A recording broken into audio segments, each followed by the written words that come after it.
அண்ணா நாங்கள் ஓப்பனாக ஒரு பத்திரிகையில் பேசுகிறேங்கண்ணா, என்ன சேதம் அடைஞ்சிருக்கோ மத்திய அரசு சொன்ன பணத்தை அவங்க கொடுக்கத்தான் போகிறாங்க. 2500 2500 அண்ணா அண்ணா கேட்ட பணத்தை எப்படி கேட்குறாங்கன்னு தான் முக்கியங்கண்ணா. மாநில அரசு இப்பவும் சொல்கிறாங்கண்ணா, இப்பவும் சொல்கிறேன், ஒருவேளை முதலமைச்சர் ஐயா அவர்கள் நாங்கள் கேட்ட பணம் வரலின்னா நான் கேட்குறேன், தயவு செஞ்சு மக்களுக்கு வெள்ளை அறிக்கை கொடுங்க. என்ன கேட்டீங்கன்னு கொடுங்க, எப்படி கேட்டீங்கன்னு கொடுங்க, எந்த மாவட்டத்துக்கு எவ்வளோன்னு பிரிச்சிங்க, எந்த தாலுகாவுக்கு பிரிச்சிங்க, எந்த பொருட்சேதத்துக்கு பிரிச்சிங்கன்னு கொடுங்க. நான் பதில் சொல்கிறேங்கண்ணா. 19 ரூபா 2 நாளில் ஒரு 10,000 கோடி. இன்றைக்கி அவர் 2,000 கோடி கேட்டு தப்புன்னு நான் சொல்லிங்க. முதலமைச்சர் கேட்கணும், உரிமை இருக்குது. நான் சொல்வது எந்த ஆதாரத்தின் அடிப்படையில். நான் உங்களுக்கு பணத்தோட அக்கௌண்ட்டை விவரித்து சொல்கிறேன்னா, இவ்வளோ பணம் வந்திருக்குன்னு சொல்கிறேன். 944 கோடி ரூபாய் மத்திய அரசு கொடுத்த பணத்தை சொல்லவே மாட்டாங்க. 944 கோடி ரூபாய் இந்த ஆண்டு அக்டோபர் மாதம் வரை வந்திருக்கு சொல்லவே மாட்டாங்க. அதனால் நான் சொல்வது இதில் அரசியல் வேண்டாம். மக்கள் பாதிக்கப்படுறாங்க. எங்களால் என்ன முடியுதோ நாங்கள் செய்கிறோம். மாநில அரசு என்ன முடியுதோ நீங்கள் செய்யுங்க. ஐயா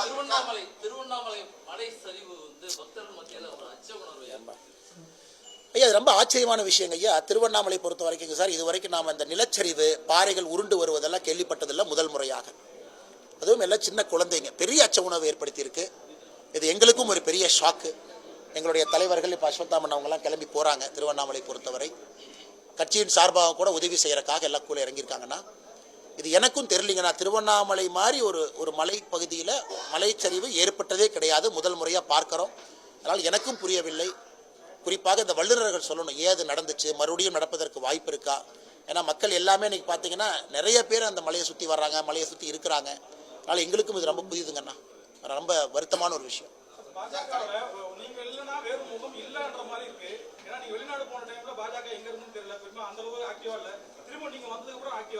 ஆனால் இல்லைங்கண்ணா, எல்லாரும் கட்சி வேலை, அமைப்பு வேலை செஞ்சாங்க. அதாவது 3 மாதம் வந்துன்னா பாரதிய ஜனதா கட்சியை பொறுத்தவரை வெளி வேலைகள் கொஞ்சம் குறைச்சிக்கிட்டு 5 ஆண்டுகளுக்கு ஒரு முறை தேர்தல் நடக்குங்கன்னா, மெம்பர்ஷிப் பண்ணி நடக்கும்.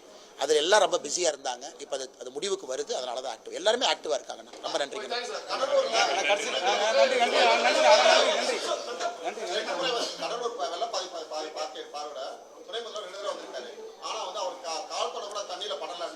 அண்ணா, துணை முதலமைச்சர் அவர்கள் 2 முறை கடலூர் வருவது உண்மையாலும் சந்தோஷத்துக்குரியது. ஒரு துணை முதலமைச்சர் ஒரு மாவட்டத்துக்கு 2 டைம் வர்றாங்க.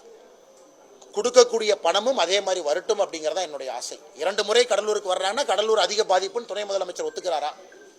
அப்படி என்றால் அதே போல துணை முதலமைச்சர் தயவு செஞ்சு, நான் குற்றம் சுமத்தலிங்கன்னா, நிறைய இடத்துக்கு போகிற முயற்சி பண்ணுறாங்க, கொஞ்சம் கிராமப்புற பகுதிக்கு போகணும். பத்திரிகையாளர் சந்திப்பு பண்ண. ஆனால் பத்திரிகையாளர் சந்திப்பு ஏன் முக்கியம்னாங்கன்னா, நீங்கள் கேட்குற கேள்விக்கு நாங்கள் பதில் சொல்கிறது ஒருங்கண்ணா, பல ஃபீட்பேக்கை நீங்கள் தான் கொடுக்குறீங்க. ஐயா ஒன்று சொன்னாங்க, ஐயா ஒன்று சொன்னாங்க, ஐயா ஒன்று சொன்னீங்க. அதனால் பெரிய தலைவர்கள் வரும் பொழுது முதலமைச்சர், துணை முதலமைச்சர் உள்ளூர் பத்திரிகையாளர் சந்திப்பு நடத்தணும். அவங்க சென்னையில் போய் அறிக்கை கொடுப்பாலும் ஒன்றும் தெரியாதுங்கன்னா, பத்திரிகையாளர் ஒரு ரொம்ப இம்பார்ட்டன்ட் ஃபீட்பேக் நீங்கள் தான் கொடுப்பீங்க. அது கேட்காத வரை அந்த அரசியல்வாதிக்கோ அதிகாரிக்கோ தெரியாது. என்னுடைய வருத்தம் எல்லாம் இந்த மாதிரி நேரத்தில் துணை முதலமைச்சரோ உள்ளூர் பத்திரிகையாளர் சந்திப்பு ஒரு 10 நிமிஷம் நடத்திட்டு ஃபீட்பேக் கேட்டாங்கன்னா பாதி பிரச்சனைக்கு தீர்வு கிடைக்கும். நன்றிங்க.